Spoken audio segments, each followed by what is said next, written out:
Harikrishna Exports is one of the largest diamond export house in India. Mr. Abhijit Bhushan is an ex-banker who started his career as a probationary officer with Indian Bank in 1995, and later on he moved on to SBI. He got selected as a forex dealer in 2002, and he was instrumental in setting up a treasury marketing units of the bank. Later on, he moved to Harikrishna Exports Private Limited in 2006, and he has set up the treasury with treasury suitable policies, which has been a time tested. He is a chartist who loves to trade on his own view. He is a visiting faculty at Bharati Vidyapeeth. Also, he takes sessions professionally, mainly on options.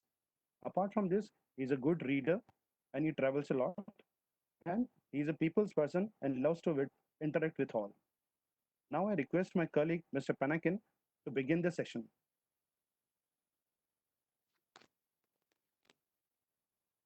Good evening, everyone, and a warm welcome to all the participants for this webinar on insight about forest risk management.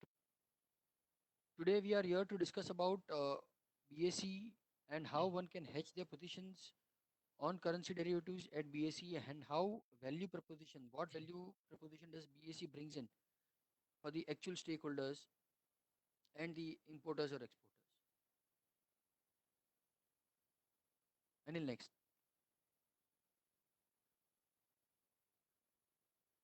So this is a brief on what BSE is all about. We are Asia's fastest currency exchange with a speed of 6 microseconds. When I say that, I mean that when you punch an order in the system of BSE, you get the confirmation within 6 microseconds of the trade, which is nowhere in the Asia. So we are the fastest exchange as far as trading is concerned. We are the largest exchange in the world in terms of number of currency options contracts traded. So we are well equipped to manage the entire options book as well, again giving us an edge over the others. And the beauty here is that India is most growing currency derivative market, wherein we control more than 50% of share, enhanced liquidity and depth with $2 billion open interest. Again, why am I discussing this? The reason why am I discussing is clearly to show that we have enough liquidity, enough depth. You can get multiple entry, multiple exit, easy entry for your participants, enhanced liquidity in far month futures and options contract. Again, this is echoing the first point. Innovative features on trading terminal like multi-leg and straddle orders. These are again added features for the stakeholders, for the actual traders. The most cost-effective exchange for currency derivatives in India. And here, the intention is to make it more better for the stakeholders and the participation or having the 50% market share has been from across all the stakeholders or the members of the ecosystem, be it banks, be it corporates, be it members, be it FPIs, be it retail clients. We have participation from all the members of the ecosystem. Next channel.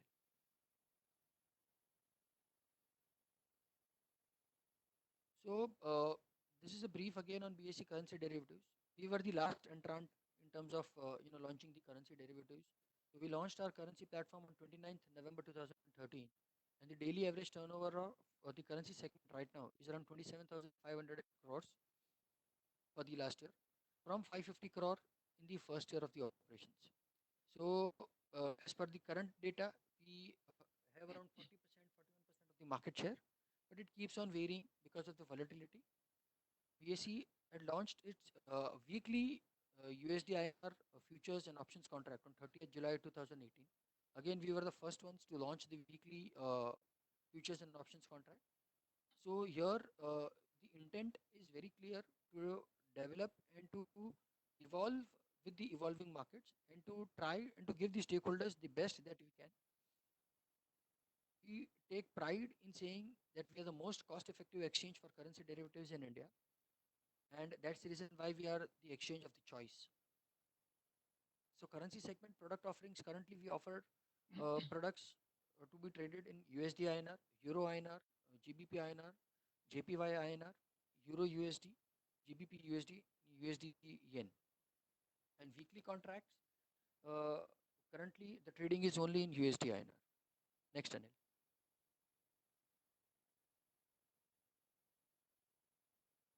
This is the brief of the contract specifications of the weekly and the monthly contract both. So as I said, weekly contract, the contracts are available only for the USD INR. In monthly, we have USD INR, Euro INR, GBP INR, Yen INR, Euro USD, GBP USD, and USD JPY. The contract size is of 1000 USD, weekly and monthly both. Euro INR 1000 euros, GBP 1000 GBP, Yen 1 lakh yen, and Euro 1000 euros, Pound 1000 pounds for options as well. The tick size is 0.25 paise, or INR if we talk about 0.0025. As far as USD Euro is concerned, 0001, and USD is 0.0001. I'm sorry, in Euro USD, the tick size is of 0.001. Price quote that you get is INR per USD for both weekly and monthly, and for Euro it's INR per Euro, for GBP it's INR per GBP, and for Yen it's INR per 100 Yen. So as you all know, currency is always traded in pairs. So that's the reason why you get INR per USD, INR per Euro, INR per Yen. The trading hours, timing are from Monday to Friday, 9 a.m. to 5 p.m. And again, for the other traded pairs, it's 9 a.m. to 7:30 p.m. We have 11 weekly expiry contracts and 12 monthly contract available for futures, and 3 monthly contracts followed by 1 quarterly contract available for options. Expiry day is for weekly every Friday of the week, and for monthly 2 working days prior to the last business day of the expiry month at 12:30 p.m. 12:30 p.m. because the RBI reference rate comes at 12:30 p.m. So trading stops on the last on the expiry day once the RBI reference rate is out. For options, the strike price intervals is 0.25 INR. For Euro USD, it's 0.0025. For GBP USD, it's 0.0025. And for USD JPY, it's 0.25. Strike price 12 in the money, 12 out of the money, and 1 near the money. And for other pairs, it's minimum 3 in the money, 3 out of the money, and 1 near the money. Initial margin, span based margin, settlement, daily settlement T plus 1, final settlement is T plus 2. The settlement, as we all know, it is cash settled contract in Indian rupees contract, Indian rupees. Daily settlement price calculated on the basis of half an hour weighted average price. So when I say this, means the last last half an hour weighted average price before the trading, that is, see the trading ends at 5. So 4:30 to 5, half an hour weighted average price is considered for deriving the daily settlement price. And final settlement price is derived as per the RBI reference rate of the last trading day at 12:30, as I mentioned earlier. Latest available for the Euro USD, latest available RBI reference rate for USD INR shall be used for converting that. Same for GBP USD, RBI reference rate for USD INR shall be used, and for Yen as well, uh, latest RBI reference rate will be used. Next, Anil.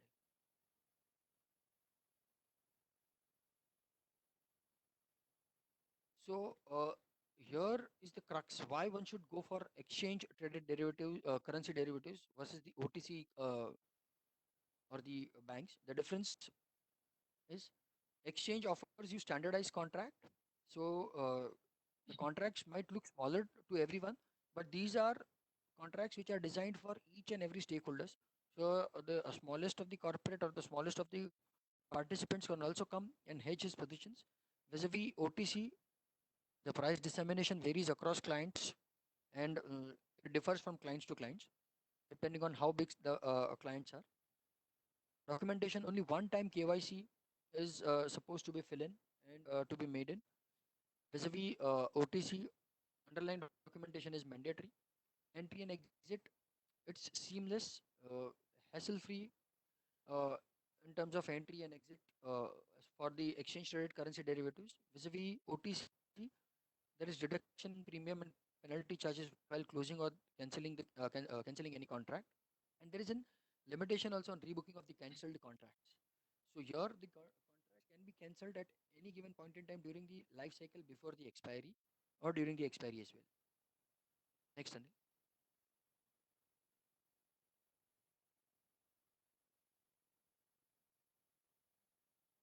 The trading hours are again of very significance to the stakeholders. So here the trading hours are starts from 9 to 5 or 7:30, and OTC markets the trading hours starts from 9:30 to 4:30 depending on bank to bank. Tick size is the lowest as far as exchange is concerned, exchange traded currency derivatives is concerned, wherein OTC markets the bid and ask are often wide as to 1 paisa, 2 paisa. Here it is 0.0025. Price transparency, it is the utmost. I mean, trader sitting at any place in India can trade, can see the prices. So there is utmost transparency as far as prices are concerned, and transactions are anonymous and are executed on price time priority, ensuring that the best price availability for all the categories of market participants, irrespective of your size of the corporate, the price will be same. Here it might differ. Spots plus forwards plus margins vary from bank to bank, and the transparency is much lower in compared to the exchange derivatives. Next, Anil.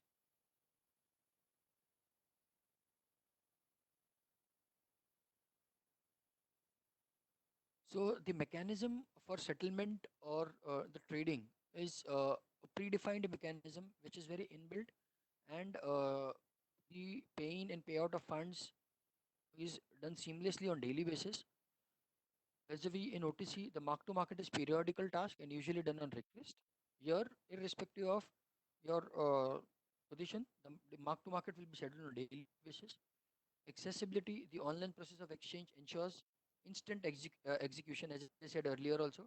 Execution is seamless and easy for each and every stakeholder. Here, the accessibility is much lower.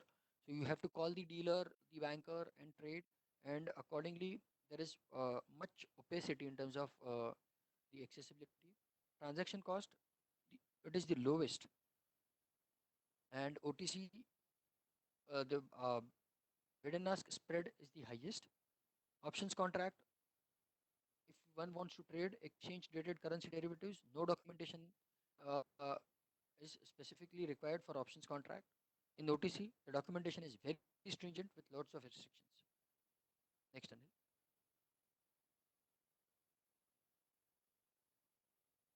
So this is just a brief of why one should prefer OTC over why one should prefer exchange derivatives over an OTC counter. This is a brief of how hedging takes place and why one should hedge on the futures platform or the options platform. Am I actually exposed? If I am an importer or an exporter, am I actually exposed to the currency risk? Yes, we all are aware that an importer or an exporter is actually exposed, and many a times this exposure is so huge, so high that entire profits goes for a toss, and he might end up making huge losses. So this is just a brief, a small example, to what I say. Suppose uh, I'm an oil importer and I want to purchase oil worth of $1 lakh, and I place my order on 15th Jan 2020 with delivery date being say 3 months away from 15th Jan. So typically my delivery will happen in the month of April. Now here, if I don't hedge my currency risk, I am exposed to the currency movement. And these days, with COVID and other factors, the fluctuation, the volatility is too high in the currency markets or all the markets across. So, if today, when I have placed the order, my contract, the spot market for $1 is worth say 70 rupees 50 paisa. But if, how am I exposed now? But if my currency, my INR depreciates to 75 or 76 or 77, then when the payment is due in the month of say, April or May or June, at that point in time, the prevailing rate might be my payment rate. So that is where the risk is involved.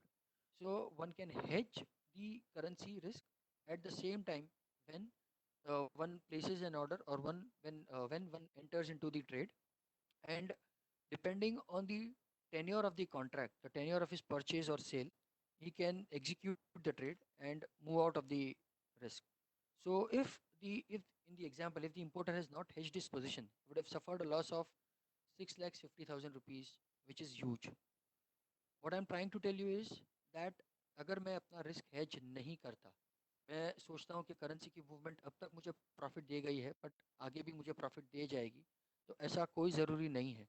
ये risk एक अनएविटेबल risk है जो साथ में ही आता है, trade के साथ ही आता है। और इसीलिए मेरा रिक्वेस्ट है सभी से कि अपने रिस्क को हेज करें, जो है वही मात्रा में हेज करें। आपकी रिस्क की स्ट्रेटजी डिफाइन की जा सकती है depending on the exporter and importer.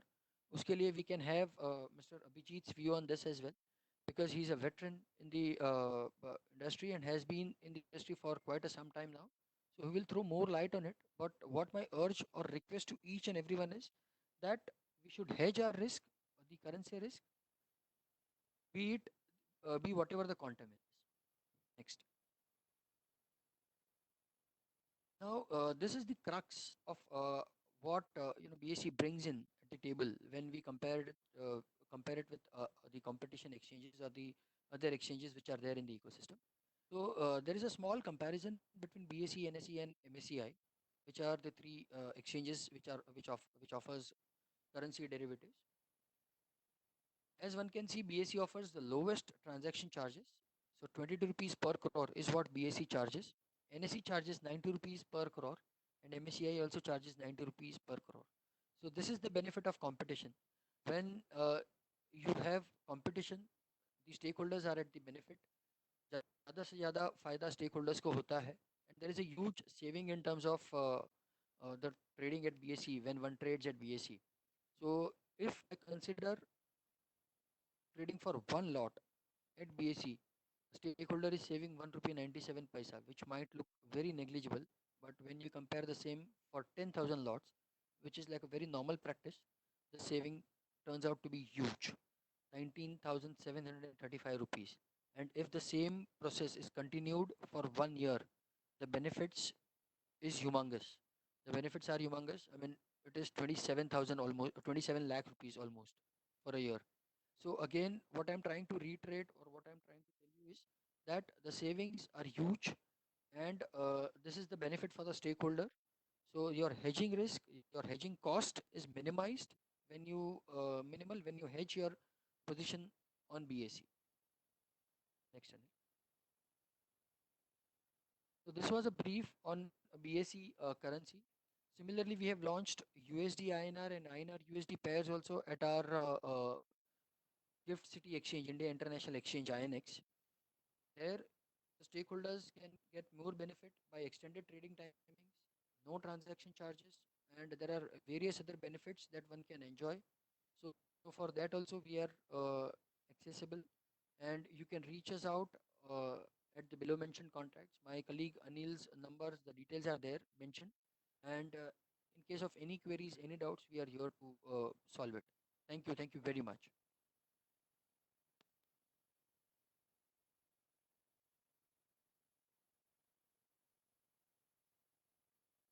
Thank you, Pinakin. It was a good presentation.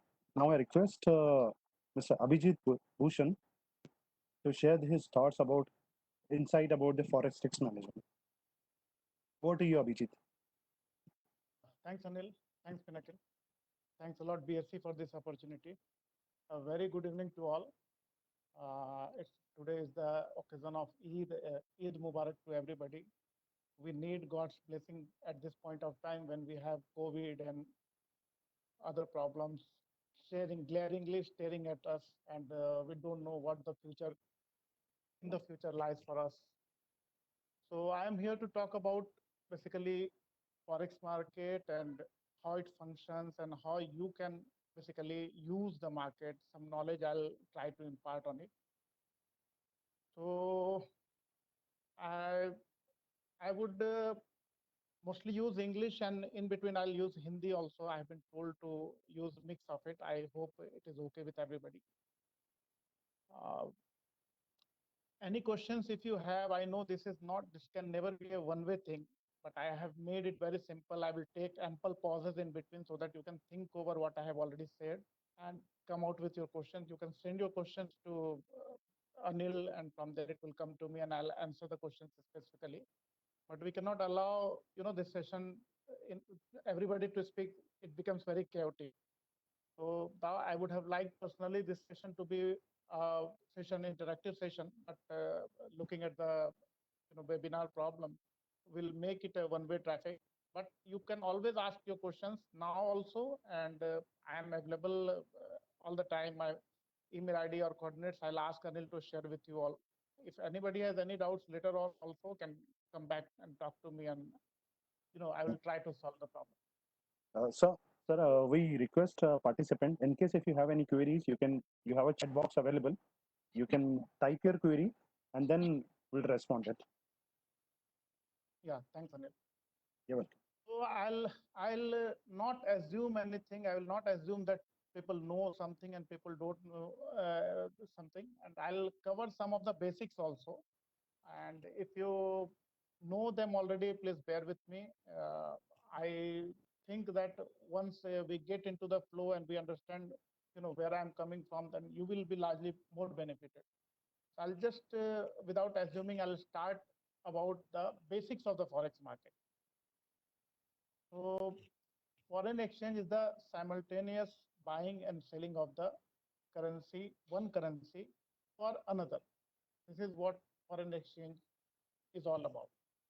We have participants of the market, like people who actually use foreign exchange markets for their exports and import related transactions, people who bring investment into the country, people who invest outside of the country.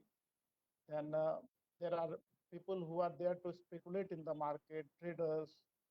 Then there are central bankers. Then there are other banks who do their proprietary trading. So a lot many participants are there in this market. This is Forex market overall. I'm not talking only about USD INR market. Forex market overall is a 24-hour market where only on weekends it is not traded. And total size of the Forex market currently is $4 billion per day, which is very, very huge. I will give you the relative figure with regards to the equity market. Equity market, total world equity market and its futures, more than 3 times is the Forex market. Why it is so? First of all, it being 24 hours, it makes a lot of sense for people to trade in this market because you get your exit levels. If for example, in USD INR, if you have to trade only from 9 to 5, then between after this 5 and next day 9, you don't know where it will open. So even if you have kept a stop loss on your orders, they will not get fulfilled. But in the overall Forex market, world Forex market, it is kind of 24 hours running. So you can actually place a stop loss order with the bank and they will keep monitoring it and take profit level also. So same happens with the equity, where the stop losses are not available and take profit levels are not available for a considerable amount of time of the day. Where in Forex market, world Forex market, this is available for 24 hours. So a lot of people want to enter this market, want to make money out of this market. Overall, out of this $4 billion daily trades, only 5 to 10% is related to the actual use of by the actual users of the market, exporters, importers, and all. Rest around 90% and above is used by the liquidity providers who are speculators and traders.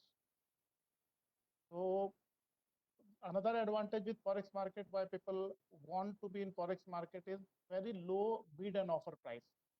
I hope people know what is bid and offer price. I'll later cover it also. Basically, currencies are quoted two-way. So, for example, if rupees, I asked the bank what they are quoting, they will say 76.95 and 75.95 and 75.96, on which it closed on Friday. So basically, the bank is ready to buy at 75.95 and ready to sell at 75.96. Compared to the stock market and other asset class, this spread is very, very, very low. So if you get into the market and want to come out of it quickly, the loss is very minimal, even if you do it immediately. That is what a smaller bid offer price does for a trader. Now I will come to, in a currency pair, one currency is called the base currency and the other currency is called the quote currency or the counter currency. For example, USD INR, in the USD INR, USD is the base currency, INR is the quote currency. So if you see the USD INR prices, it is at 75.95. That means one USD. So one base currency equals to this many of the quote currency or counter currency. So this way, all the currencies are of the world are quoted against other currencies. Some are very liquid. For example, USD, Euro, JPY, they are quoted against many other pairs. Relatively small traded currency like INR is mostly quoted in USD terms. And if you want some other currency rate versus INR, then you will have to convert with the cross rates. There are two types of quotes in the market. One is called the direct quotation and another is called the indirect quotation. In the direct quotation, for example, if you want to go and buy in the market, suppose you want to buy potato, so they will tell you it is 5 rupees a kilo. So 1 unit of potato in number of units in your home currency. Same way, if you ask US dollar, they will tell you 75 rupees, 76 rupees. That means 1 US dollar is equal to 75, 76 rupees. This is the way in which, if it is quoted, it is called the direct quote. Whereas some currency like Euro, GBP, New Zealand dollar, Australian dollar and all, these are quoted indirectly. Important point to note here is this home currency, when we are talking about, if, for example, if you are talking about USD INR, if it is a direct quote in India, the same USD INR will be an indirect quote in USA.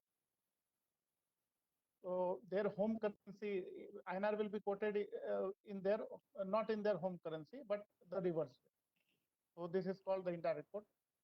So here in India, we get the direct quote. So you know, if the prices are going high in direct quote, that means the base currency, that is in case of USD INR, the US dollar is gaining. And if it is coming lower towards 24, then the home currency is gaining and the base currency is losing. It becomes easier for you to note this. Whereas in indirect quote, just the opposite happens. So if the prices go up, basically the home currency is appreciating, and it goes down, then it is depreciating. Now coming back to bid rate and the offer rate or the ask rate. I will restrict my, when I talk about bid rate and offer rate, and whenever I'm talking about, unless I'm specifically saying, I will always mean that I'm talking about a direct quote. So it becomes very easy for us because we use USD INR, and USD INR is a direct quote for us here in India. So it becomes very easy for us to appreciate what I am talking about. So in India, bid rate and offer rate, if we talk about, when you go to a bank, or even if you see the prices on the screen in the, say, currency futures, the prices will always be two-way quoted. The first price is the price at which somebody is ready to buy, and the second price, that is the ask rate, is, or offer rate, is the price at which somebody is ready to sell. If you hit the price, bid price, then you actually sold. So somebody else had put his bid at some level, you hit it, you took the price. That means you sold at that level. So when you hit the two-way market, so what is a buying price for someone else is a selling price for you, and what is a selling price for somebody else is a buying price for you. So this is about bid rate and offer rate in the market. Generally, among the interbank participants, the market is quoted two-way. In India, the practice generally is to quote, at least to small corporates, one way only. You have to tell your side and the banks will give you the price. So whatever price they give you, it is the bid price only if you want to sell. And if you want to buy, it will be an offer price only which they will be giving to you. If you are having any questions, please keep noting down, because after some time you might forget, and you can keep sending this question to Anil, and he will send it to me, so I can then and there answer the question. Now, the rate that you see, the spot rate, what you call it, for example, where the rupee closed on Friday at 75.95 and 75.96, this rate is called the spot rate. Many people get confused. Spot means right there, the price, whatever is available then and there on the spot, as we call in general parlance. But in forex market, the spot price is not the price for the day. Basically, the price is for 2 working day hence. Why it is so? It is because of the time difference between different countries. And if you cross the, the date line, actually, despite two countries being very close to each other, the time difference is 1 day sometimes. Initially, because of the communication was not that fast also, so people used to give 1 more day for the settlement and other issues. So 2 day hence, 2 working day hence, whatever the price is, it is called the spot price. Now, if you have received one inward remittance with a bank of yours, and you want to get it converted, bank will not give you the price that is being shown on the screen. It will deduct what is called the cash spot price from it. It becomes a cash rate. Cash rate means the rate that is available for you today. Similarly, there is a TOM rate. If you want to do the transaction tomorrow, whether inward or outward, whether you have received a payment and you want to get it credited to your current account tomorrow, or you want to send a remittance outside, for which your account will be debited tomorrow, the price is called TOM rate, and what is deducted from the price is the TOM spot price. And if you want to do it on the spot day, suppose you went to the bank and you say, I have received $1 million today, I want to convert it on the spot day. So you will get the credit in your account on after 2 working days. So today it is Monday, and today it is a holiday. So Tuesday and Wednesday. Tuesday, if somebody is doing this transaction, Tuesday, Wednesday, and Thursday. Thursday will be the spot day. You will get your credit in your account day after tomorrow, means 2 working day hence, and it will be at the spot rate. No cash spot will be deducted from your price. If you don't need the fund immediately, you need not take the cash spot rate for your inwards, because unnecessarily you will lose what is called the cash spot. So you can just take the spot rate minus the bank whatever. Why the price fluctuates? We all know why the price fluctuates, but I will just summarize the reasons why it fluctuates. There are several reasons why the price will fluctuate. Basic reason is the actual trade flows. If we rise in exports for a country, then a lot of dollars start coming, then dollars gets flooded, and a lot of supply of dollar, then dollar depreciates and our home currency appreciates. You will see here, if from the current level, if a lot of inflows start coming, we are able to do a lot of export, then it will start going towards 74. This being the only one reason, if this is the only one thing that is happening, of course, lot many other things are happening. Same way, if lot of imports are happening, you are buying from abroad, then the currency tends to depreciate, because the dollars are in demand and everybody buys dollars, and dollars value goes up. So the exchange rate also goes up. Similarly, you have remittances. India happens to be the biggest beneficiary of the inward remittances. So people who are Indians who have settled abroad, they keep sending money here, and traditionally we have seen we receive a lot many remittances from our NRI family from abroad, sometimes to the tune of 30-40 billion dollars a year also. So this also causes rupee to appreciate a bit, because these are dollars that are coming inside, and when it is converted into rupee, dollars are sold in the market, and consequently rupee appreciates a bit and dollar depreciates. Other things that affect the prices are FDI flows. People from abroad, institutions and all, actual single users also sometimes. they want to invest in our country. They want to set up a plant, machinery, and kind of thing, or they want to buy an existing business. For that, they send huge dollars, billions of dollars sometimes. For example, Facebook is now investing in Geo. So they will need to pay to Mukesh Ambani dollars. So these dollars, when it hits the market, and Mukesh Ambani doesn't need dollars, he needs rupees. He will convert it into the rupee. So ultimately, rupee will start appreciating.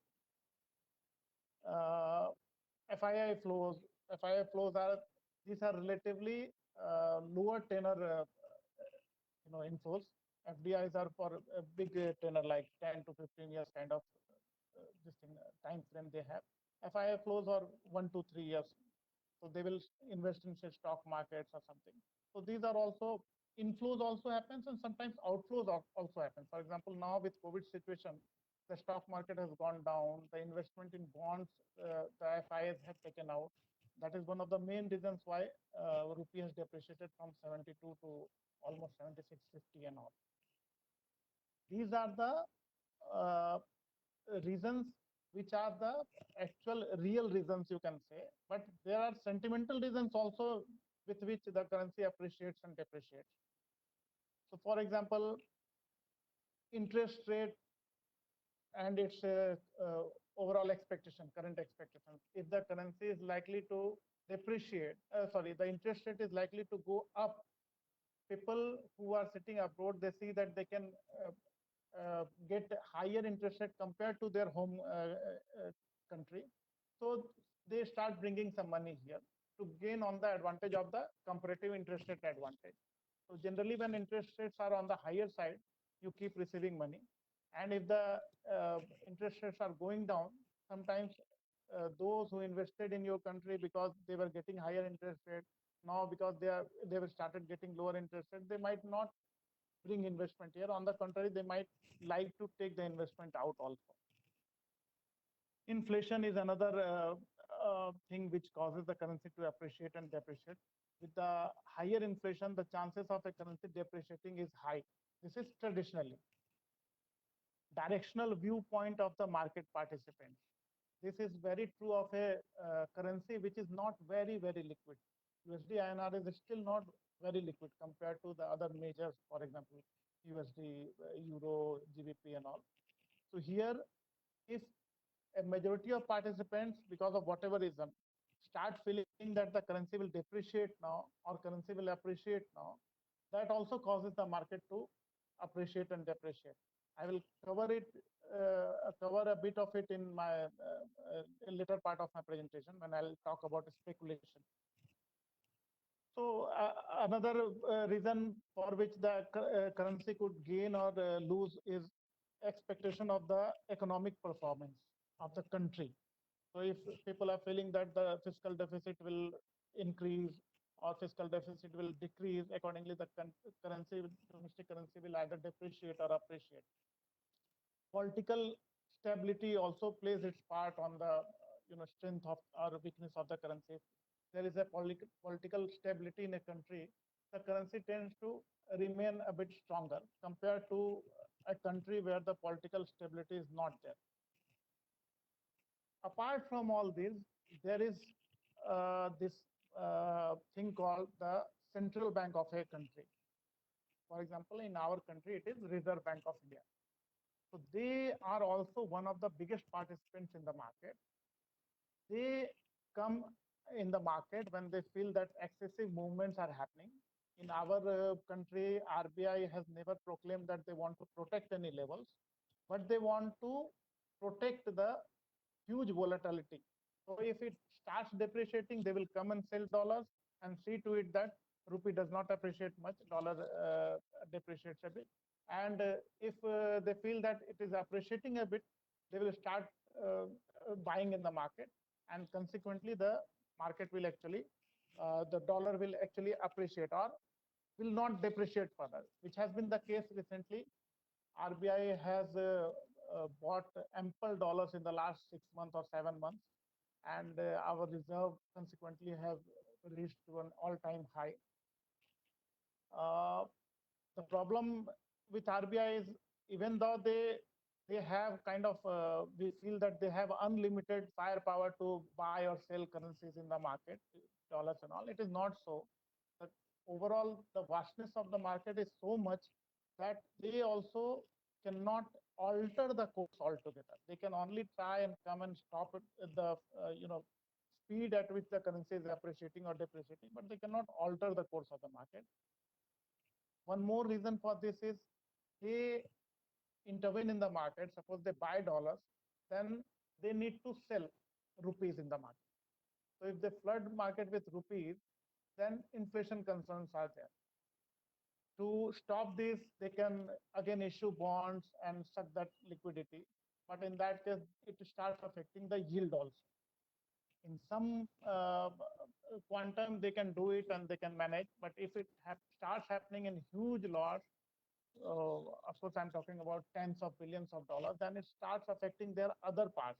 What is called is impossible trinity in forex market, wherein the interest rate, inflation, and independent monetary policy, all of these three cannot work simultaneously. So you have to give up on one of them. So inflation being the biggest problem of biggest worry of any central bank. Sometimes exchange rate they have to let go, despite huge appreciation and depreciation, because ultimately the the market will move in the direction in which it has to move. RBI, if wants to control beyond the how other currencies are performing against say US dollar or against the fundamentals, then it will work only for some time, but it will start showing consequences somewhere else. So ultimately, they will have to let go. That is why I said initially that even though it looks like they have ample firepower to stop in any direction or even reverse the direction, but they would not like to do that because it will entail some other problems which will be difficult to solve. So RBI is there on one side, and other participants, speculators, and actual users of the currencies, and traders, FIIs, FDIs. All these, when work together, the currencies move in certain directions. So if majority of players are buying, at the end of it, it is all about demand and supply of the currency. If majority of people are buying the dollars, it will actually dollar will appreciate and INR will depreciate. And if majority of people are selling the dollars, majority means including RBI, then currency has to appreciate. Local currency has to appreciate and dollar has to depreciate. So this is why this is just about why the foreign exchange rates fluctuate. Lot of things can happen. Currently, what we are seeing is COVID situation. We never anticipated this 3-4 months back that this is going to happen, and consequently, the currencies, our currency also depreciated a lot beyond our wildest dreams, actually. So we have to be prepared. We have seen during Lehman crisis also, otherwise also in 2011 and again 2015. Sometimes some bouts of pressure on the currency keeps coming, and as the actual users of the currency, I'm talking to the exporters of the country. That is why I'm saying like this. As the actual users of the currency, we have to be somehow, if not fully, somewhat be ready for all this. How we can do that, I'm going to talk about in some time. But we have to keep in mind that exchange rate cannot be 100% correctly predicted. There are n number of factors that are working. Some of them are known, some of them are unknown, like COVID. And you have to be ready for all of it. How you can be ready, I'll come back later on. So I spoke about the price fluctuation and why it happens, and what we should anticipate. One thing that I can tell you in this market, my favorite quote is, one thing is for sure, that there is nothing certain about the forex rate. You can, if somebody tells me at this point of time that rupee is likely to depreciate to 80, I'll say yes, possible. If somebody says it is likely to appreciate to 70, I'll say yes, it is possible. As a trader, I will react differently. As a true user, as a person who needs to hedge my exposure, I will react to it differently. I'll come back to it now. So as a as exporters and importers, we need to hedge. What we need to hedge? Hedging. What is hedging? Hedging is the activity of undertaking a derivative contract to offset the impact of an anticipated or a contracted exposure. This I have taken from the RBI circular, recent RBI circular, April 7 circular. They have also defined. So basically, let me simplify it. Uh, if I am an exporter, I have already sold some goods of mine to the foreign buyers, and they will be sending dollars to me in course of time. Say 6 months later, I am expecting some $10 million. Now I can leave it open to the mercy of the market, or I can just book a forward contract or say option contract also. I'll not confuse with the option contract now. I'll talk about the options in the last. So what you can do is you can book a export forward contract in which you will actually sell the dollars forward, which is a derivative transaction. Again, derivative is a very fancy word. Basically, derivatives, this forward contract is in existence because there is this foreign exchange, underlying. It derives its value from some other underlying asset is what is the definition. But just to understand in simple language, you have one exposure, you are expecting one receivable 6 months down the line of $10 million, and you want to hedge it. Hedge it means you would go and do something. After doing it, you are not worried about the exchange rate movements anymore. So this $10 million 6 months hence, now it is May, 6 months later it will be November. So 25th of November, say you booked 10 million forward contract for 25th of November 2020 delivery. Now, come what may, you will get this rate, say 76 plus 6 months premium, say around 1 rupee 50 paisa or 2 rupees for just a simple calculation, say. So 76 plus 2, 78 rupees is your contract rate. On 25th of November, when you receive this dollar, you will get 78 rate only, irrespective of market moving to whether 75 or say 80, 85 also. So you have locked your rate and you have hedged your rate. This is what is hedging. So if you see together these two, your actual exposure and the contract that you do, that is the derivative contract, together these two nullify each other's further exchange loss and gain. So you are assured of your rate, and this is what is called hedging. Now this is only about the time part of it, well, volume part of it. You had $10 million and you had 10 million, you booked 10 million forward contract. So volume wise, you have hedged your exposure. There could be time mismatch also. Say in the same 6 month period, 3 months down the line, you have one 10 million payable, and 6 months down the line, you have the 10 million receivable. So 3 months down the line, you need to buy dollars, and 6 months down the line, you actually sell dollars, need to sell dollars. Now, volume wise, if you see, you have 10 million buying requirement and 10 million selling requirement. But if you see time wise, there is a time mismatch. You have to buy the dollars 3 months in, but you have to sell the dollars 6 months in. Now, from now on to the next 3 months, you don't know what the rate will be. And from there, the next 3 months, you don't know what the rate will be. Even though volume wise, you are not exposed in the market, but time frame wise, you are still exposed to the market. So when we talk about hedging, we talk about the volume mismatch as well as the time mismatch. How we'll cover it, I'll come to it later. Now, what kind of exposures one can have? First and very basic and simple is the transaction exposure. What is transaction exposure? What we spoke about, real transactions, exports, imports, inward remittances, outward remittances, some expenditure for your say, child's foreign education, some gifts that you receive from your foreign relative. So all these are real use of the foreign exchange, where you use the real exposure to convert the currency. This is the most common part. So as an exporter and as an importer, we are all having this transaction exposure, which we need to hedge.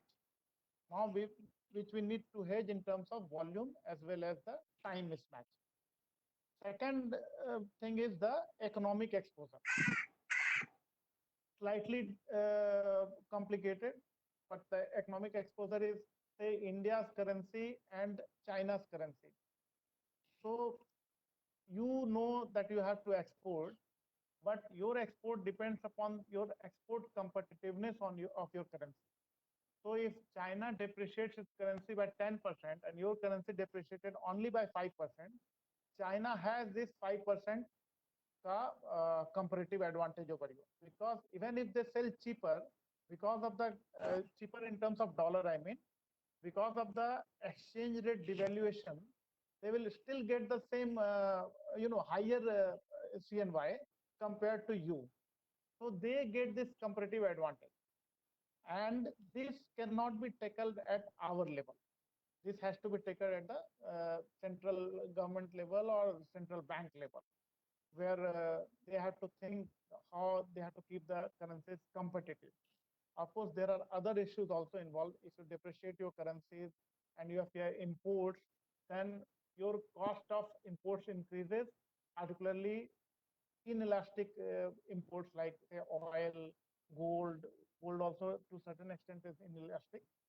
And the cost increases of say oil, which will fuel your inflation. So depreciating currency is actually inflationary also for the country. At the same time, if it is appreciating, it is not good for the exports of the country.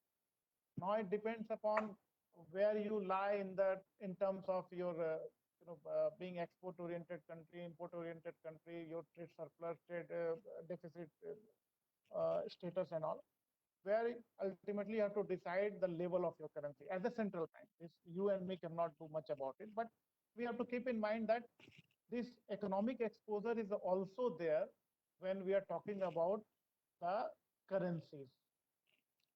Third part is called the translation exposure. Translation exposure is what? Assume a gold trader. So he buys gold locally only, and he sells say gold jewelry that to locally only. So he is not having any exposure as such as regards to exports or imports. But when he buys gold in the local market, this gold price will be dictated by the international gold prices, that is per ounce prices of gold, and the USD INR exchange rate also.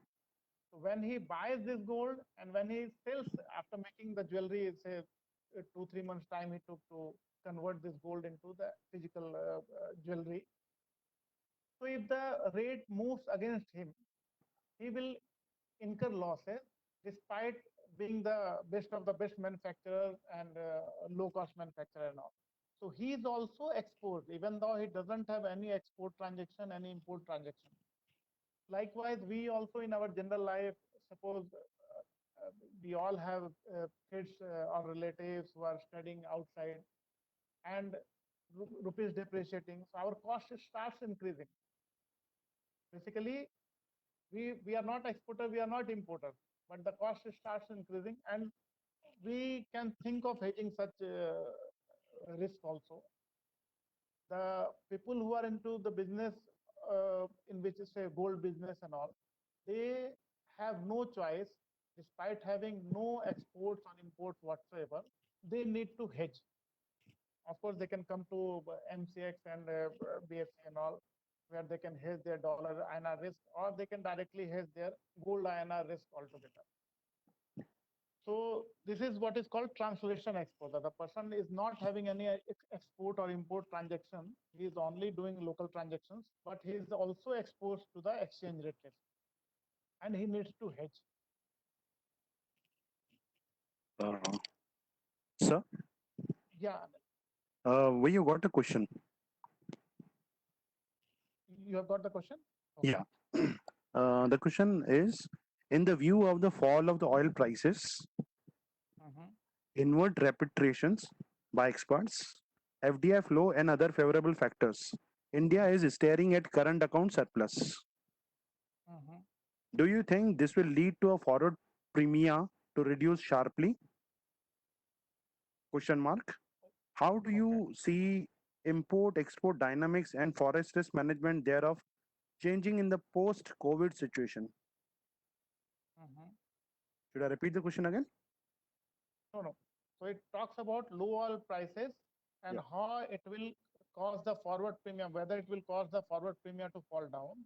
Yes. Okay, and post COVID, what I'm expecting about the market situation. So low oil prices obviously is good for our country. Uh, Prices have come to this level. Even they went, the futures went below zero also sometimes, because everybody is flush with oil and oil is not being used. We all are not using oil. Uh, my car is not running. So what I was using around say 200 liters every 2 months or so, I'm not using 2 liters also. I'm not using. So because of the economic activity being at standstill everywhere, the oil is not being used. Of course, it will result into some savings for us, but at the same time, we are not able to export also. The exports are also missing.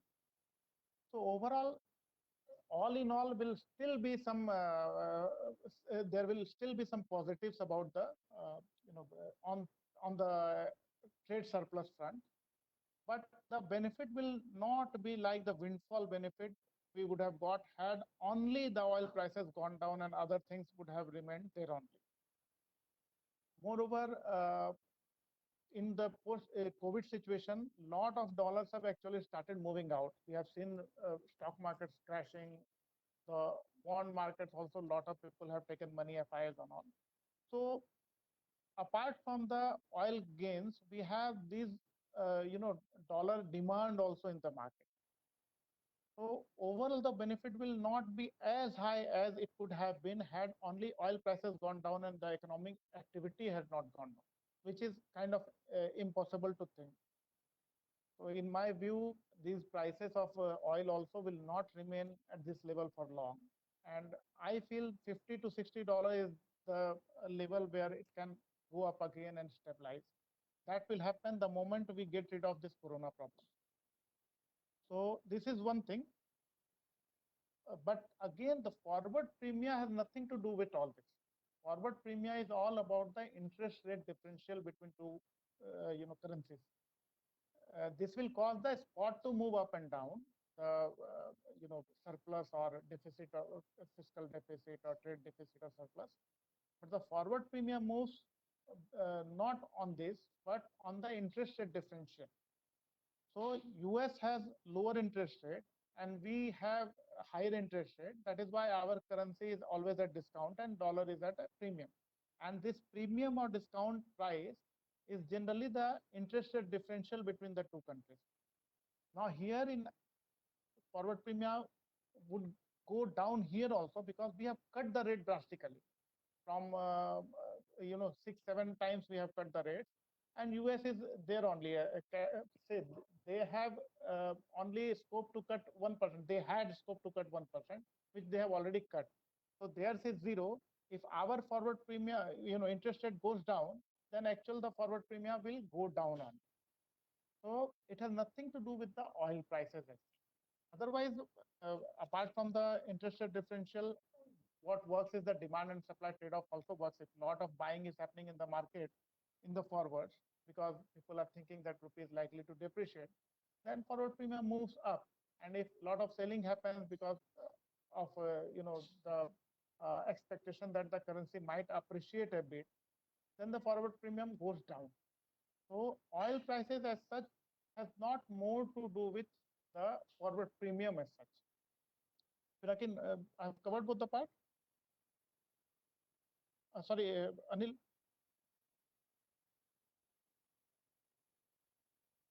Yes, sir. Nothing else is left here, right? No, nothing else is left. Any other question you have got so far? No. Till now, one. You can continue the session. In case if I get, I'll pass on to you. Okay. So now we were talking about hedging. So what is hedging? We discussed hedging is the activity of undertaking a derivative contract to offset the impact of an anticipated or contracted exposure. I will just quote from the RBI circular. This is 29th April circular, in which they have again defined what kind of contracts are allowed to the corporates in India by the banks. So they say in that para 2A2 of their circular number 210 of 29th April, the contract is for the purpose of hedging as defined in these directions. This is a master direction circular. The notional and tenor of the contract does not exceed the value and tenor of the exposure. This is guidance from RBI, but this is what we need to do. If you are having some exposure, the notional, the volume, and the tenor of the derivative contract should not be beyond this. It can be, say, if the exposure is for 6 months, you can take 3 months exposure now, and after 3 months, you can again think whether to take exposure for another 3 months or not. But if the exposure is for 6 months, you are expecting some dollars 6 months hence, or you have to pay some dollars 6 months hence, you cannot book a forward contract for, say, 9 months or 12 months. It will not be a good hedge. This is what RBI prohibits also. Second part is same exposure, say one exposure, if you book in some bank, you cannot book in some other bank or exchanges. If you are doing it doubly, you are not actually hedging. So this will defy your quantum logic. So if you have 10 million quantum of exposure, you need to hedge only 10 million. If you want to do it at two different places, you do 5 million, say in OTC, 5 million in exchanges, or entire 10 million in exchanges, or entire 10 million in OTC. But you cannot do 10 million in OTC and 10 million in exchanges and think that you are perfectly hedged. What is a perfect hedge? Perfect hedge is in which you don't run any risk of foreign exchange movement. If you have done twice the amount of your requirement at two different places, you are actually running part of it as your risk. You are actually you have actually overhedged yourself, and this overhedging is actually a trading position for you, and you stand to lose on this position going ahead if the market gives you unfavorable movement. So RBI has also spoken about it. They have not allowed such things through their circulars and directions. One more thing that is particularly relevant at this point of time is, in case the exposure ceases to exist in full or in part, the user has appropriately adjusted the hedge to ensure adherence to B above. Means he has done the same quantum which was his actually requirement. What it means is, in the COVID situation, we know we had export orders of 10 million. We had done hedging for 10 million. Now, some of this order, we know that it's not going to materialize. So out of 10 million, only 5 million exports I will be able to do, but I have done hedging for 10 million. So this 5 million, now I have to cancel at this point of time if I don't want to run the risk. We can also substitute it to some other exposure somewhere else, but we have to see that overall, say 5 exports I have, and 5 exports together are $25 million. My hedge cannot go beyond $25 million. If I'm doing beyond $25 million, then I'm actually doing trading and not hedging. And if I'm doing less than $25 million, then also I'm trading and not hedging, because then also I'm exposed to the exchange rate risk. The idea to hedge is to mitigate it completely. I'll come to it if we can keep higher or lower than the required amount. But let me complete this part first. In fact, RBI in one of their circulars had allowed that people with no exposure uh, up to $10 million can also do derivative transactions. Now it is applicable from September 1. Otherwise, June 1 it had to come. Basically, there was a committee formed for this thing NDA flows. So NDF flows, non-deliverable forward. It is for the first time that RBI has actually accepted that there is this market called NDF market, which operates outside India, where people are actually buying and selling currencies. And sometimes our internal market, onshore market, gets guided by the offshore market, that is the NDF market. They were not accepting that such a market exists, but now they have accepted. They formed a committee, Utha Thorat committee, and that committee has come with a recommendation that we gradually should reduce this the underlying business, wherein people can do only if they have underlying, and we cannot trade. If in a currency only actual users are playing, the currency movement will be very, very, very volatile. World over, all the central banks want their currency to be traded more and more. What is the benefit? The benefit is it increases the liquidity, and the market functions bit smoother than what it would be if lesser number of participants are there. I'll just tell you how it is possible. Suppose only 10 market participants are there with say 100 million buy and 100 million sell requirement. Sometimes the buyer is hitting the market 100 million, price will move by 15-20 paisa. Seller is now hitting, it will move by another 15-20 paisa. It is the speculators who provide liquidity, who absorb some of these along the line. The movement from 15 paisa gets reduced to 2-3 paisa only. So all the central banks want that their currency is traded more and more. In India, things have not, RBI is they themselves have used this word. We are reluctant reformers. We don't want. There is one more problem also. We are not fully convertible on current account and capital account. So we cannot allow also. So we have to think first of removing that barrier and then coming to it. But in the meanwhile, they constructed this committee, and this committee has come with a recommendation that some amount of dollars, they were initially, I was listening to Utha Thorat personally. She said they had recommended initially $100 million without any exposure. But when the circular came, it came only for $10 million. So you can actually come to the market for $10 million without a need for any underlying. Now, we would all like to do that, and if the market gives us favorable movement and we could make money, nothing like it. But the problem is there is a risk attached to it.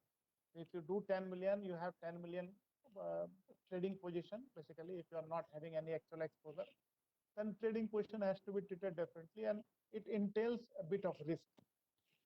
Now, what is the definition of risk? I'll come to it first.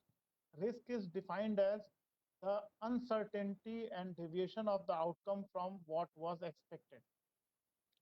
Risk is in all the situations. We are talking about the forex risk here, but risk is if you start from home and go to office, and in between you meet an accident. This is also one risk. How it is risk for you? Because one earning member gets died and the family will not have income. For this, what you do, you buy insurance for this uncertainty. Now you don't want the accident to take place, but you cannot control it. So you do something to mitigate the risk, to reduce the risk.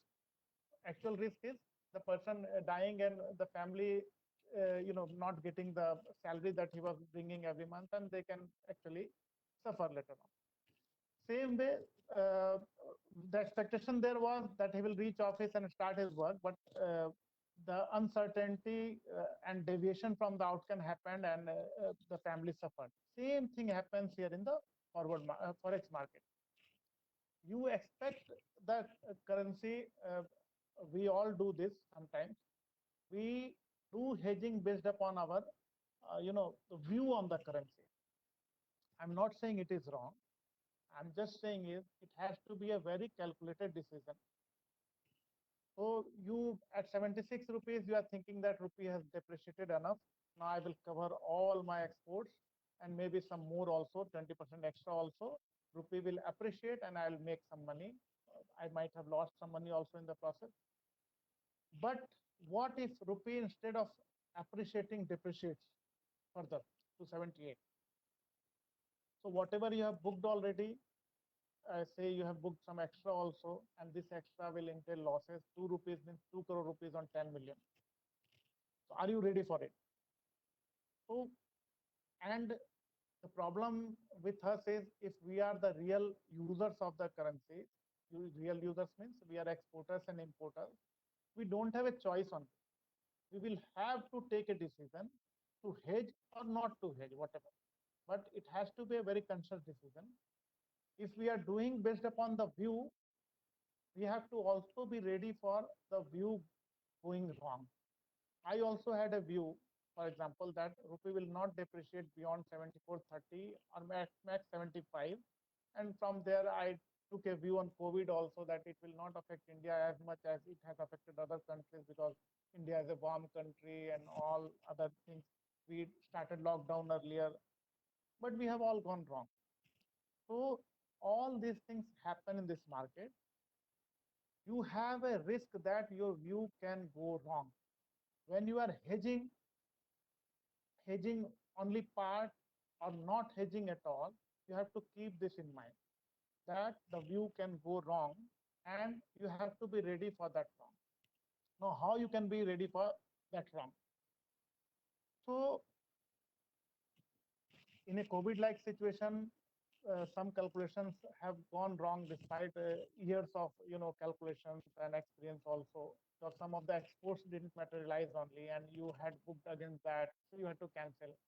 But if you had a policy already in place, you would have cut it at a much lower level and you would have incurred smaller losses and come out of it. And you would be thinking afresh now. But if you're got stuck in your earlier position, you have not cut it because you did not have a policy altogether, then things become very difficult for you.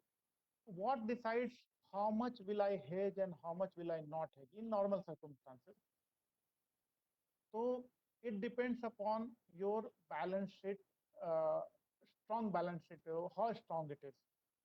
If a company has a profitability of say 100 crore rupees, they can afford to take a hit of say 5 crore rupees once in a while. But if a company's profitability itself is 5-10 crore rupees, they cannot afford to take 5-10 crore risk. So when you are taking a view that the currency is likely to appreciate or depreciate, and accordingly you are doing or not doing, I'm both ways. I have met people. I'm again and again. I'm telling you, I've met people who think that they are away from the forex market. That is why they can never lose. But mind it, you are not an ordinary person who has nothing to do with the foreign exchange movement. You are a person who has foreign exchange exposure. If you choose not to hedge it also, then also you will stand to lose. You cannot remain aloof from the market. So you have to find out your hedging requirement in terms of, I spoke about it earlier, volume and time. And now you can hedge either fully or a part of it, or sometimes even say some future receivables also you will think that this is a very good rate and I can hedge. But all these decisions you have to think from the perspective of, you could go wrong also in your forecasting of the exchange rate. We all have gone wrong many times, but after going wrong, whether we survive to reap the benefit when the market turns back and comes back to our expectation of the favored movement, we have to think. So now, for example, I'll say a company with an exposure of, I'm just giving ballpark figures. These are not actual numbers. For some companies, say they have 100 million of exposure on the export side, and their annual profitability is say 50 crore rupees. These people, if at 76, I'm just taking the view that they are not hedged at this level and they are thinking of whether to hedge ourselves or not. I'm just doing this to give you the clarity about how to think. This is not now we have to think. This we have to think all the time. We have to keep changing. So 100 million exposure and 50 crore profit. Say the person does 100 million hedging now at this time. So if he does 100 million hedging, and if this price 76 plus whatever 2 rupees or something, the forward premium that is received 78, if this rate protects his selling prices, then he should hedge immediately entire 100 million. Now he thinks that I can still get 77. There are chances that I can get 77. So he wants to leave open, say 10 to 20% of his exposure, so 20 million. So 20 million, and at 77, he is trying to get 1 rupee on 20 million, which is around 2 crore rupees. For the 2 crore rupees gain, he cannot risk more than 1 crore rupees.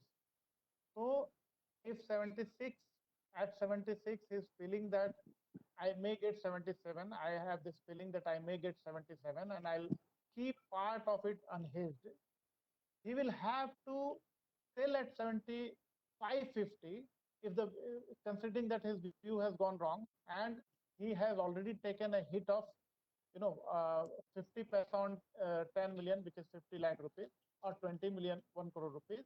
He cannot take any further loss. This 1 crore or 2 crore is dependent upon the overall how strong the balance sheet is. Again, in the previous years, whether they were able to make some money out of this foreign exchange, they can take further risk. If they have not, then they cannot take further risk also. So in ideal circumstances, with people who don't have much knowledge about this and who don't have expertise to do it on a regular basis, they should do 100% and forget. Now this 100% through what instruments, I'll come back to it later. Excuse me, sir. Yeah.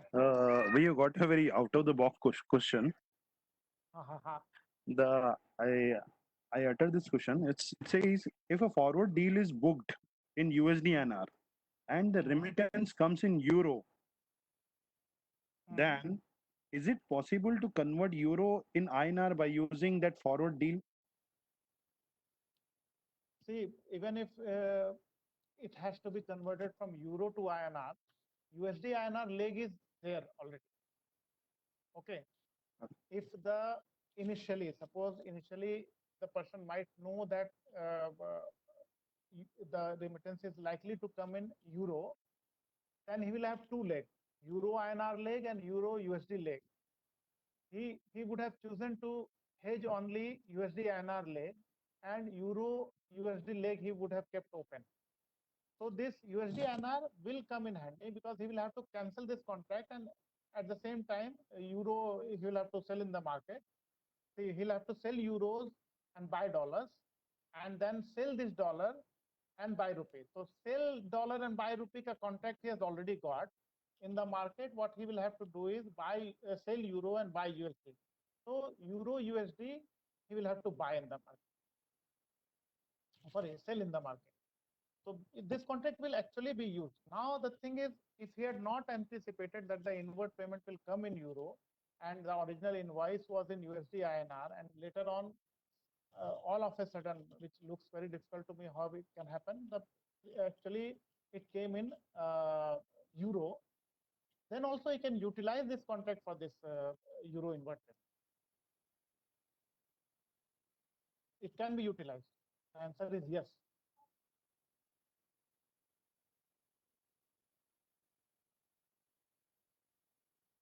Anil? Yeah.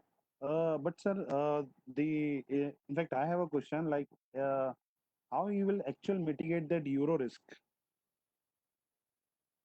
See, he could mitigate euro risk if he originally had invoice in euro. Okay. Yeah, but he made a mistake by sending invoice in dollars, and then the client sent a remittance in euro. So it was a willful decision, or it was a mistake. I don't know. Assuming both. First part is it was a willful decision that knew that the payment will come in euro. but he Mhm. chose to hedge the only USD part. So this can be utilized. People do it. The part hedging they did.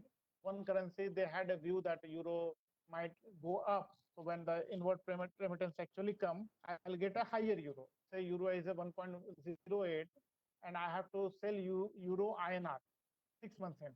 So what I do, USD INR part I actually hedge because I expect that to have reached the top, and euro because I'm expecting to further appreciate. So that part I leave. Normally it happens when euro goes up, rupee also becomes stronger. So it makes sense if you have a strong view that euro is likely to appreciate from here. What you will do is you will only keep the USD INR leg hedged because USD is likely to depreciate against euro, so it will depreciate against INR also. So you will gain some advantage there. And part you kept open because you expected euro also to go up. It could be a willful decision also. And if it really happens that way, it is fine. But what if euro actually depreciates? He will lose on both the trades. The part that he held USD INR, there also he will lose, and euro also he will lose. Now, how to mitigate? He will have to keep a stop loss somewhere. So at 1.08, if he thought that euro is likely to go to say 1.10, so at least 1.07 should have been as a stop loss.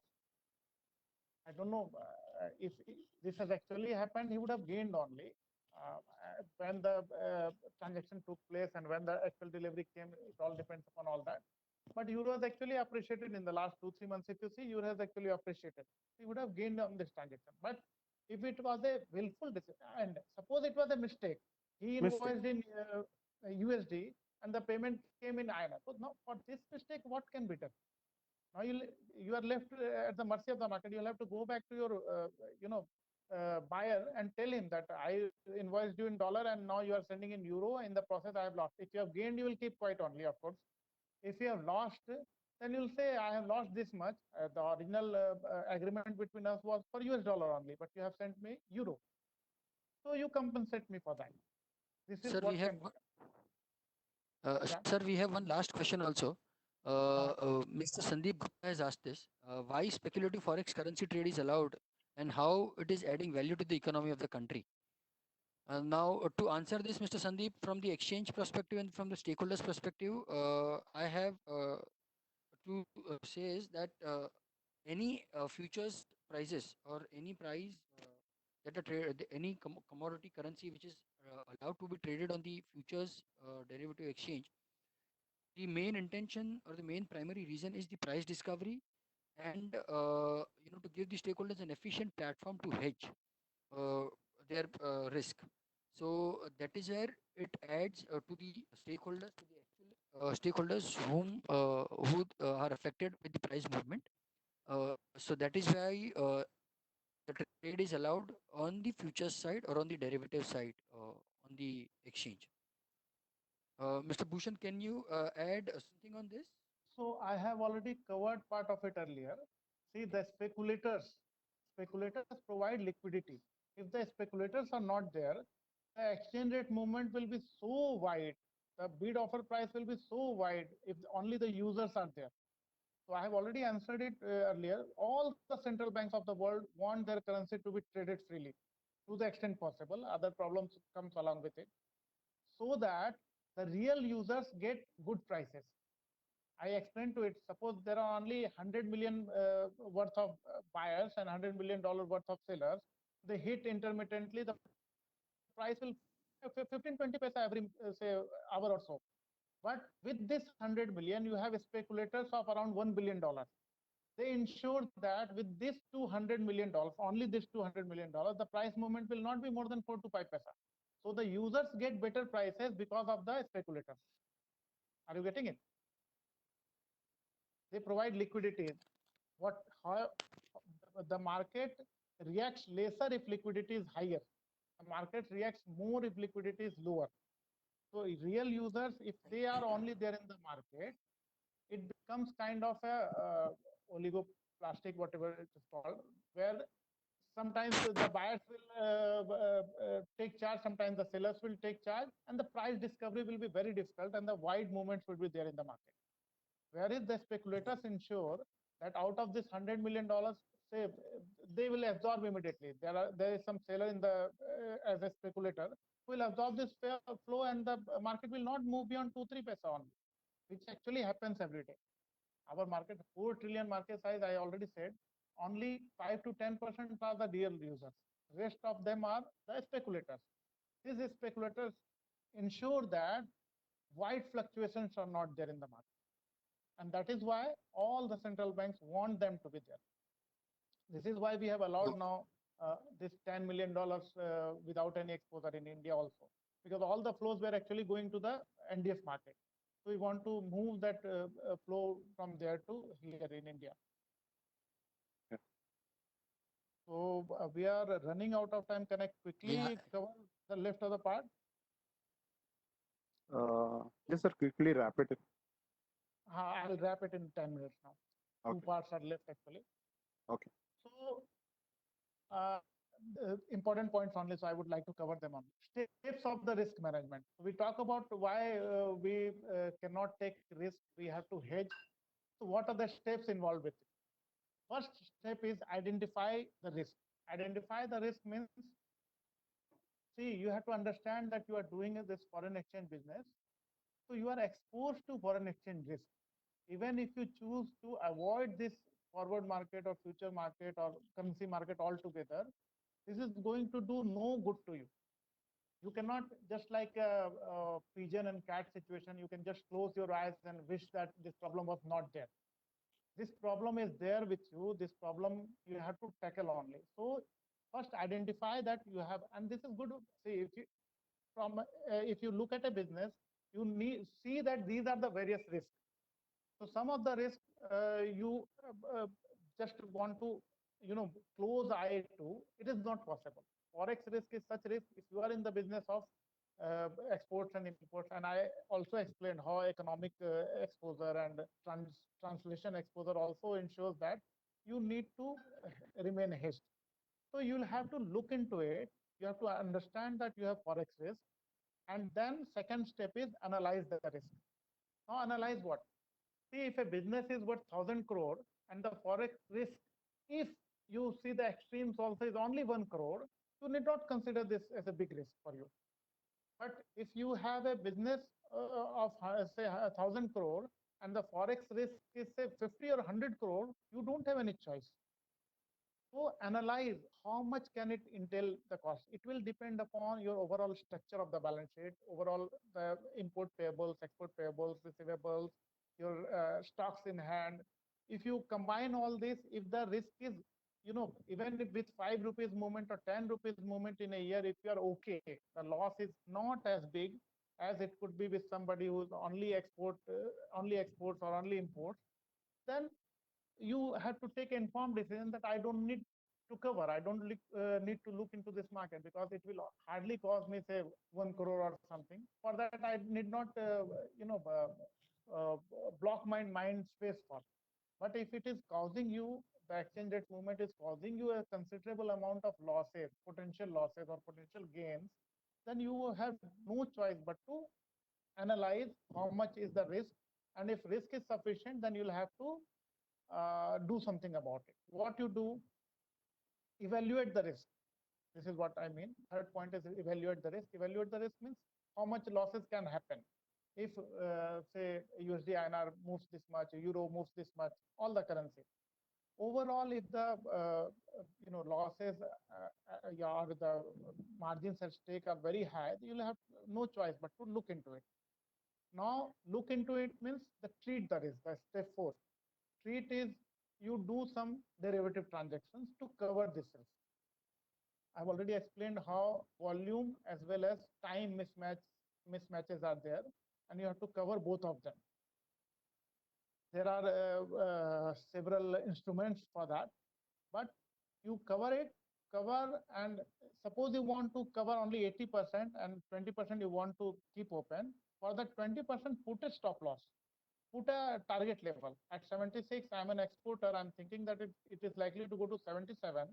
I cannot take a risk of more than 50 paisa or 1 rupee. At most 1 rupee, 1:1, even if you consider.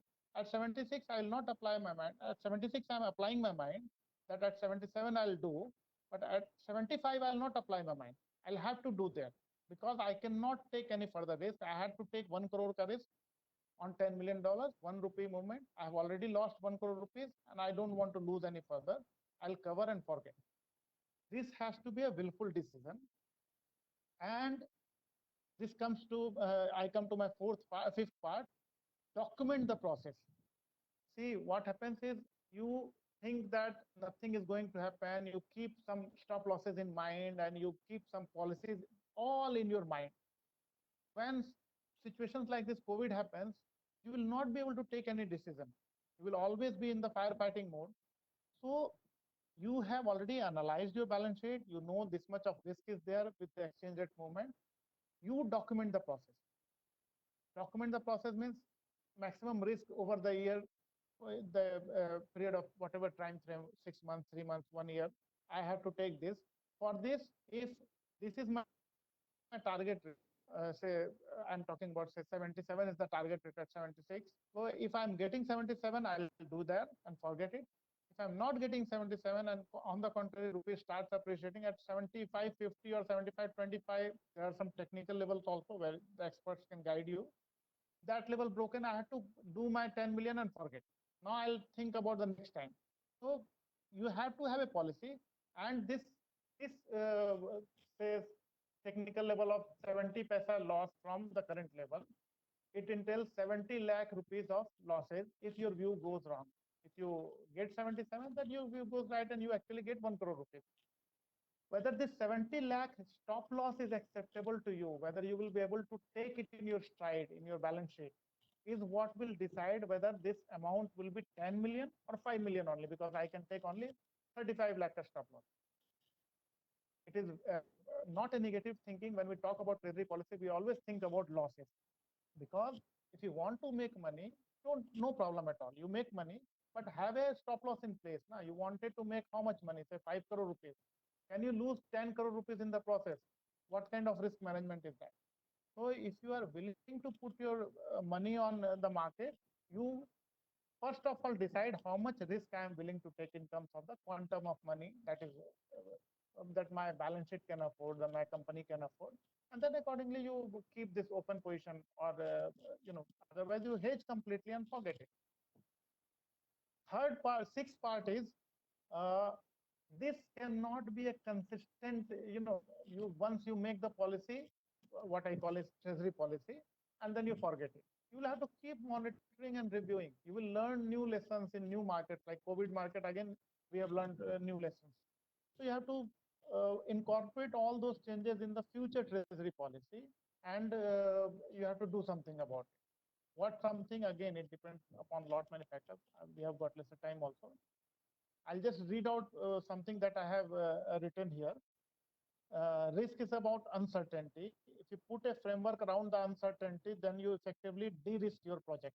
And that means you can move much more confidently to achieve your goals. By identifying and managing a comprehensive list of risks, unpleasant surprises and barriers can be reduced, and golden opportunities can also be discovered. The risk management process also helps to resolve problems when they occur, because those problems have been envisaged earlier, and plans to treat them have already been developed and agreed to. You avoid impulsive reactions and going into firefighting mode to rectify problems that could have been anticipated. It is very much possible in forex market to anticipate certain problems, and if you think about it before it hits you, then when it hits you, you are much better placed to tackle it. This makes for a happier and less stressed environment. The end result is that you minimize the impact on your profitability and capture the opportunities that occur. Last part, quickly, I will just finish off. This is about the treasury being a cost center or a profit center. What I mean is, see, most of the treasuries work initially to reduce the risk, reduce the losses. What you are doing is whatever exposure you have got, you just cover them and forget it. Whereas there are some treasuries, like my treasury also, we trade in the currency. We actually are there to make money also. apart from the general hedging activities that we do. But we have taken a very willful decision that overall in the year, we cannot lose this much, an X amount. Say, for example, 5 crore rupees. So if we lose 5 crore rupees, we will not trade for the rest of the year. It means what? Hedging part we don't churn, we don't cover and uncover and all. That part we keep do and then take delivery only. Whatever we have to take risk, we take it as a separate risk as our trade book, in which everyday mark to market is done. The report goes to the bosses, and if the stop losses are hit, we have to cut it then and there. Nobody can ask. Now this amount we know for sure that during the year, the maximum loss that this company can take is this much on, which if it is acceptable to the management, nobody, you don't burn your, whatever, not to talk about fingers, you cannot burn your hand only. The small loss you can take in your stride, and again, next time you can try for better profit. What people do is they think that their treasury is a cost center, but they either underhedge or overhedge. This underhedged or overhedged portion is actually your trading position on which you have to put a stop loss. If you are not doing that, sometimes it will hurt you very badly and it becomes difficult to come out of the situation. So my humble request to all the fellow exporters would be to have a treasury policy. Think about your, you know, uh, mainly as a cost center. If you want to trade, trade means by not doing also you are trading, that I have always emphasized. Or if you are doing extra, then also you are trading. If you are doing it, no problem, you please do it. But you keep in mind, not in mind, on paper, written how much maximum you can lose in the process. If you have lost that much, cut it and forget. Think, wait for some time. When you start understanding the market again, you think that the market is now something that I can make money from, then you start trading again. Till then, you just stop trading. So now coming back to this a treasury being a profit center, what we will be doing is speculation. This is the last part that I'll cover. How speculation is different from gambling is what I want you to understand, you all to understand. In gambling, the outcome does not change with your also coming to the market. I'll just give an example and it will be very clear. Suppose there is a horse race. 10 horses are there. Most of the people have placed bet on horse number 5. So you see majority of people are betting on horse number 5. You also bet on horse number 5. It is no guarantee that even if all the players bet on the horse number 5, that he will only win. Another horse can also win. This is gambling, in which the outcome has nothing to do with how many people are placing bets on a single horse or single event. Whereas in speculation, if a majority of people are selling and placing their bet on, say, currency depreciation, currency will actually depreciate. This is what changes the market. So what you have to do in this market is you don't have to try your luck. You have to what majority of people. Majority means not in number of people that think about it. In terms of people who have dollars with them, or who are the actual users, or who are the having the money power with them. Majority of them, if they are thinking that rupee is likely to depreciate, rupee will actually depreciate. So you also have to participate in there with your view that rupee is likely to depreciate. So this is basically the difference between speculation and gambling. Speculation may you try to guess what majority of the people will be doing, and you also do that and you make money. Whereas in gambling, it is pure luck. Even if everybody thinks that the horse number 5 will win, horse number 5 can actually lose. Now, if you are speculating, think about a stop loss. You keep a stop loss in mind, which you would not like to lose more than that. And then you trade in the market. You can break it down to your monthly levels or weekly levels, and then you trade in the market, no problem. Even if you lose in all the trades that you did the entire year, maximum loss you have already defined, and that will still ensure that next year you are alive to make money again. So this is where it ends. Last part I had written Thank OTC and exchange traded product are different, but we'll avoid that. We have already covered. Pinkin has already covered part of it. Thank you. So Thank you, any Mr. questions Abhijit. now? Yeah, thanks. Thank you so much. Thank you everyone for attending the session and being a participants. In case of any queries, any doubts, we are always available. Anil, me, Mr. Abhijit, you can write us. And thank you once again for being here. Thank you, Mr. Abhijit, for being here. Thank you. Thank you very much. Thanks. Yeah, thank you. Thank you so much. Thank you. Thank you everyone for joining the session.